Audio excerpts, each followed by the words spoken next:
Hi guys, welcome back to Scruffy Fam. My name is Tasha, and we're testing out a new lighting setup here for daytime inside the house shots. So hopefully you can see me, hopefully it looks okay. Let me know in the comments down below what you guys think about it. We're still kind of trying to figure out how all this stuff works.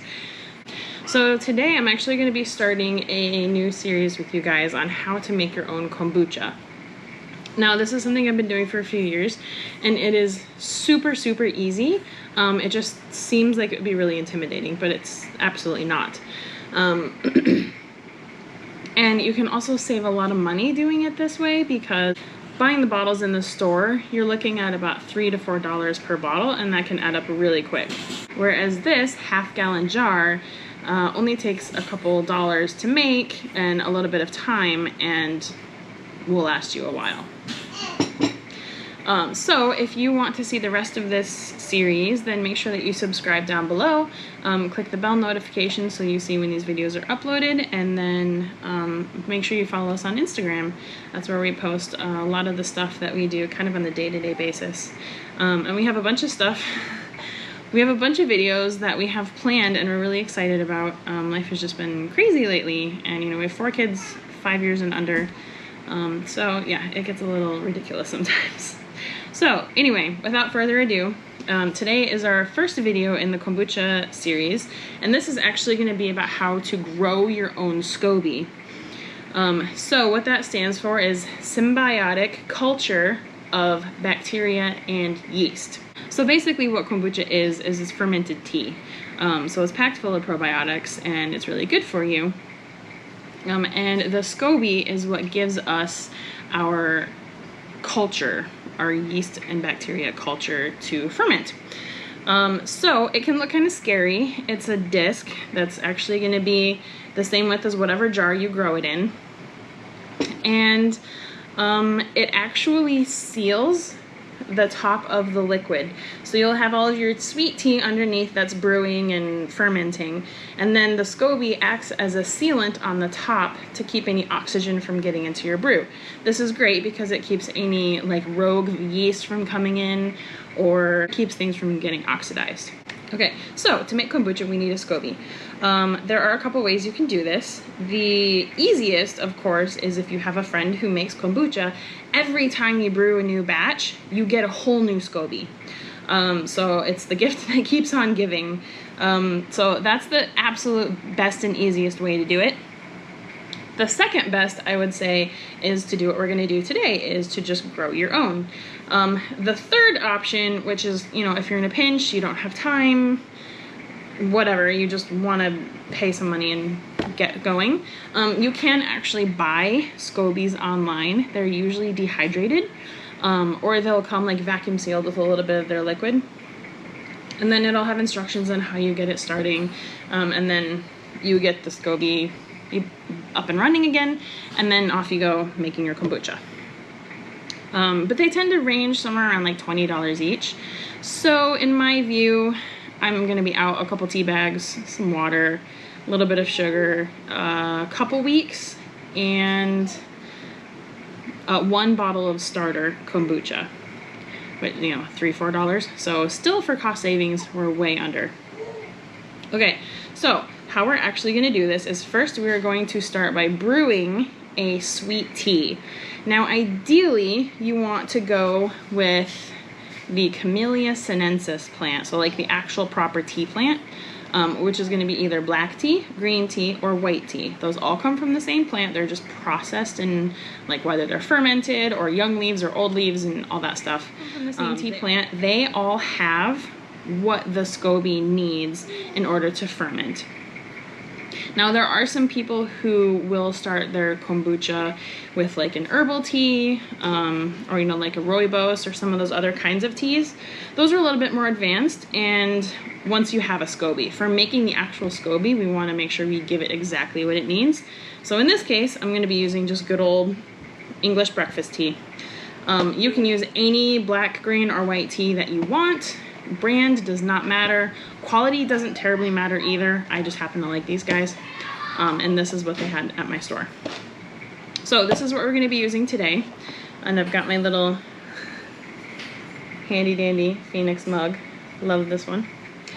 Okay, so I'm going to be putting 1 cup of hot water, this was on my stovetop, into here, and 2 tea bags, and then I also have 2 tablespoons of white sugar. Now a note here, I personally myself tend to go low sugar. However, yeast cannot. So anytime that you are fermenting yeast, you must add sugar, and it's okay. It's not gonna be a super sugary brew by the time you're done with it because the yeast actually eats the sugar and converts it into something else. In this case, it's converting it into an acid. As if you're making wine, it converts it into alcohol. So there's not going to be a whole ton of sugar left over. And this is the gnarly thing when you're looking at the nutrition facts for kombucha, because they often show like how much sugar was added in the beginning, which isn't necessarily how much sugar is still there. That can be kind of tricky to actually tell you, how much sugar is in this finished brew. Like, just drink it, it's good for you. So like I said, I personally am low carb. I actually try to stay keto as much as I can. And I have no qualms about adding the sugar. So let's get started. We have my, I am a nerd. This is my Sailor Moon measuring cup. I'm extremely happy that I found this. So we're gonna do 1 cup of boiling hot water. Hopefully this is still hot. I've been talking for a few minutes.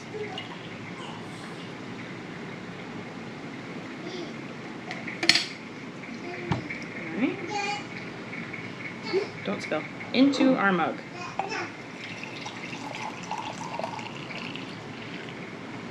A little bit of a mess. It's okay, it's just water. Okay, next I'm going to add the tea bags. So it's going to be 2 tea bags for this 1 cup. And your ratios are going to be a little bit different when you're brewing the actual kombucha, but we really don't need a whole ton of liquid just to grow the SCOBY. So obviously, like if I was gonna make this entire jar of kombucha, I'd need a lot more than just 1 cup of water. But that will be the next video, so stay tuned for that.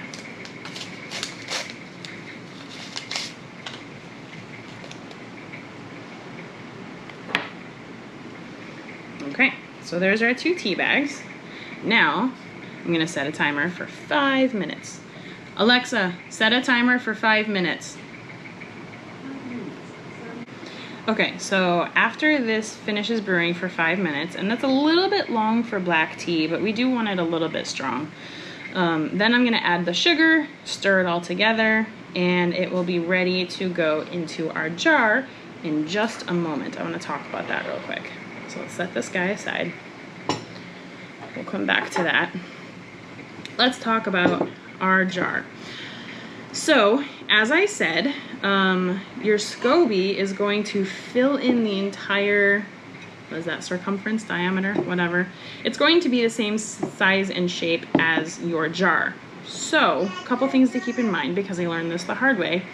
If you get one of those like growler jars that you can get for like beer and wine, if it has a very, very tiny opening and a very, very wide like main jar part, the SCOBY will be very, very wide, and you'll have to try to fit it through a tiny opening. I did have this happen. I had to, it was not pretty. That poor SCOBY got hacked to pieces with like a knife and tongs just so I could pull it out. So don't make that mistake. Make sure that you have a jar that has a nice wide opening. Wide mouth mason jars are great for this.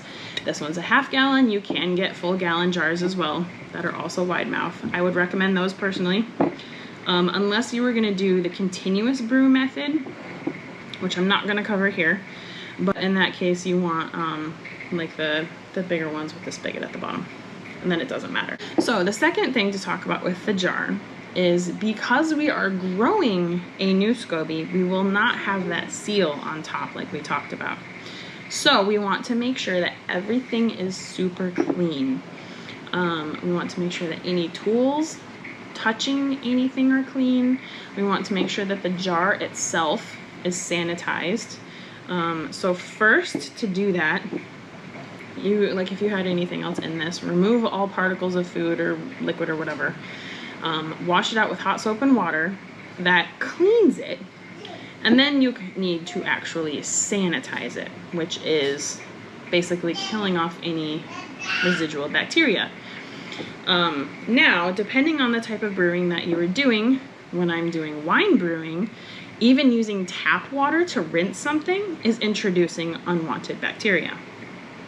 Now, I'm not necessarily going to be that concerned with my kombucha.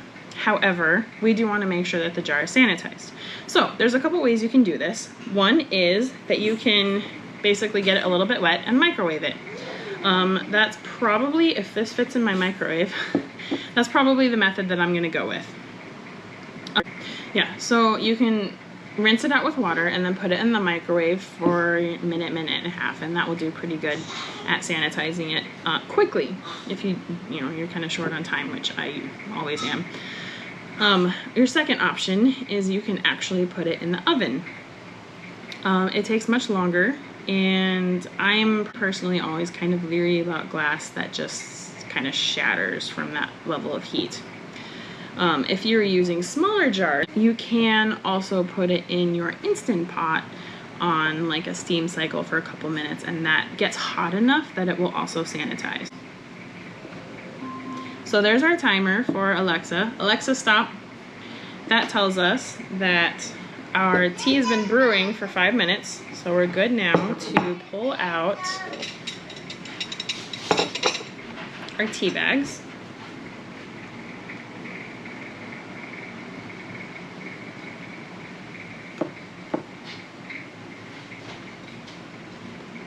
Set that aside. We don't need those anymore. You can compost those. Alright, and then we're gonna pour our sugar in here. And yeah, 2 tablespoons of sugar is a lot for just 1 cup of water. But like I said, we're feeding the yeast. Make sure they really get going.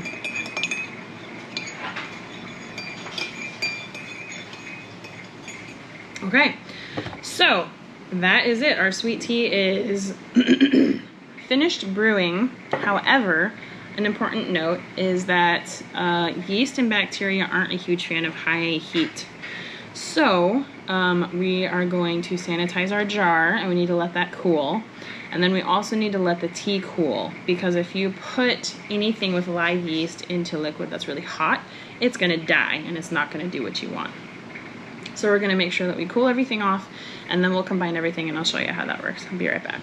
Okay, so I'm back and I have my brewed tea in the jar, and I actually went ahead and made a second batch, and I'll show you why in just a second. Next, what we need to do is we need to add our starter kombucha to the jars, and that's gonna get everything going. So let me set these over here real quick, and we'll talk about the starter kombucha for a second. So I actually have 2, thus 2 jars. So for starter kombucha, most people say that it's best to get an unflavored or plain kombucha to start with. I haven't really been able to find anywhere why that is, but that's usually the recommendation. However, when I did this probably like 6 or 8 months ago, I was able to find a plain kombucha at my grocery store and everything was fine. However, I went to find a plain kombucha to make this video, and I couldn't find one at any of the stores here in my town. And I'm like, yeah, I probably could have like driven all the way to a Whole Foods or like a Trader Joe's or something and found it, but just didn't quite, it's just too far away. It's not the accessibility that I want to be able to show you guys of how easy this is to do at home. So what I did find at a Target that's like half an hour away is this. So this is a plain unflavored kombucha that's made here locally in Door County, Wisconsin. And it actually says there, create your own culture. So this bottle is designed to be used to grow your own SCOBY. So that's really cool that we have that. However, like I said, it's local, so you guys aren't always going to have access to that. So I said, this is really cool. It would be super easy, but still doesn't quite get at what I'm trying to convey here. So I figured I would do an experiment. So I went to my grocery store that's like 2 minutes away, and I picked up this GT's. I found the one with the least ingredients possible. However, it is flavored. It's their ginger ale. And so it's their kombucha with ginger juice. So almost plain. So I'm actually going to do an experiment. I'm going to start SCOBYs using both of these, and then at the end we'll do some taste tests. I might brew a batch with each of them and then just have it be plain and see if I can tell a difference. Maybe the SCOBYs will grow differently. We're just gonna have to see. That's the point of it being an experiment. So I want to know, like, if all you have is, you know, your basic flavored GT's kombucha at your grocery store, can you still do that? I'm gonna find out. But if you can find plain, something like this, you can order them online. That also kind of defeats the purpose. You know, I want you to be able to work with what you have. So once you get your bottle of starter kombucha, whatever that may be, and it's interesting, the ingredients on this one that's designed to make your own SCOBY actually just says you pour this bottle into a jar and let it sit on your counter. So that's like stupid easy. However, I did still want to go through the whole process of, you know, like what if you find plain unflavored GTs. So we're gonna go through the whole process regardless of their instructions, but I guess if the SCOBY goes horribly wrong, I'll probably know why. Okay, so we're actually gonna pour the entire bottle into each of these jars. Oh, and another note, because I'm doing this experiment, I'm going to be labeling the jars. It's probably a good idea to label them anyway so you don't forget what you put in here. Or so well-meaning family members, house cleaners, friends don't come over and think you've left something out too long and dump it all down the drain. That would be very sad. So labeling, always label. Don't ever think you'll remember, because I guarantee you will not. Coming from experience. All right, so this one is our plain, oh goodness. There we go. Cats are fighting.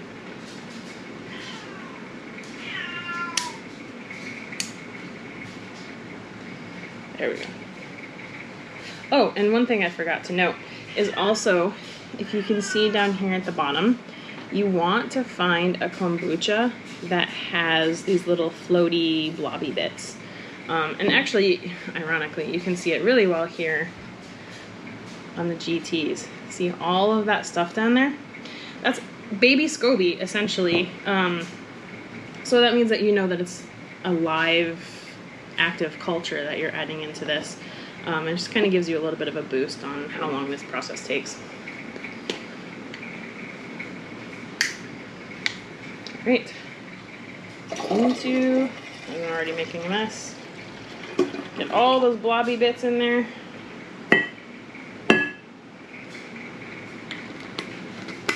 I'm kind of clumsy if you haven't noticed. Okay, so now because this is going to be active brewing, we don't want to put a solid lid on it. You don't want to make a kombucha bomb in your house. This will build pressure as the yeast grows, as it releases, I think it's carbon dioxide that they release. So what we're gonna do is we still want to protect it from flies, fruit flies, just dust, bacteria, whatever. So I'm gonna be using just a coffee filter. You can use cheesecloth. You can even use, I've used like a paper towel folded over a couple times. Just something that is porous, so air will be able to get through it, but particles won't be able to get into it. And then we set that guy aside. We're gonna do it all over again with number 2.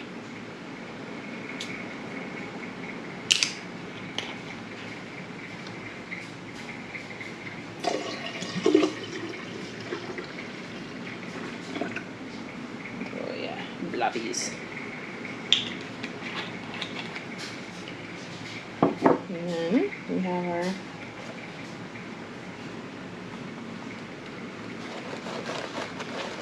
we actually don't use coffee filters in our house because my husband is the only coffee drinker and he has a French press. So I bought a thing of coffee filters literally just for doing stuff like this. All right, there we go.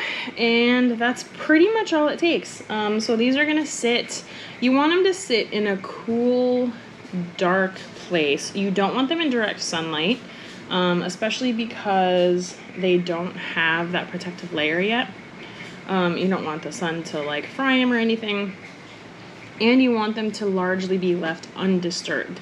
So if you have kids, find some place in your kitchen where you can shove it, where no one will mess with it. Just make sure you don't forget about it. I actually have a little nook under my microwave that's perfect. It doesn't get direct sunlight. Nobody goes in there except me. But it's still like open so I can see what's in there. And be like, oh yeah, that's right. So it'd probably take a couple weeks for this to be done. What you're looking for is, okay, so you have an option. When it gets to be about 1/4 of an inch thick, if you want to, you can add another batch of the sweetened tea, and that just kind of refreshes the yeast and gives it something to continue eating. Ideally, you're looking for it to be 1/2 inch thick. Once it's 1/2 inch thick, there's enough of all of the bacteria, yeast stuff to hold itself together. It's thick enough that it'll protect your next kombucha batch, and then you know it's nice and healthy because it's been growing. This can take, it's not an exact science, it's fermenting, and it really depends on the temperature of your house. So the warmer it is, obviously it's summertime right now, our house is about 75 degrees, so this probably will take like 2 to 3 weeks. An actual batch of kombucha would probably take about a week. So this will brew past the point of you being able to drink it. It's gonna turn into vinegar. I'm just gonna warn you right now. Don't freak out when it smells like vinegar. That's kind of what we're looking for. And actually that starter liquid that this turns into, once you have the SCOBY, is what you're gonna use to seed your first batch of actual drinking kombucha. And if you happen to have too much vinegar or you just don't want a whole ton of it sitting around all the time, I am going to make another video that talks about some of the other things that you can use it for. Kombucha vinegar in itself is actually kind of an amazing thing. There's so many different ways that you can use it, and most people have no idea. You absolutely do not need to throw it away or dump it down the sink or any of that. So we're going to let this sit on my counter for 2 to 3 weeks probably. And then when the SCOBYs are done growing, then the next video will be talking about actually using these SCOBYs to brew our first batch of drinking kombucha. So very exciting. Like I said, stay tuned, and thank you guys so much for all of your support and the continued subscriptions and thumbs ups and comments. It's greatly appreciated. I love talking to you guys, so keep it up, and we'll see you later. Bye.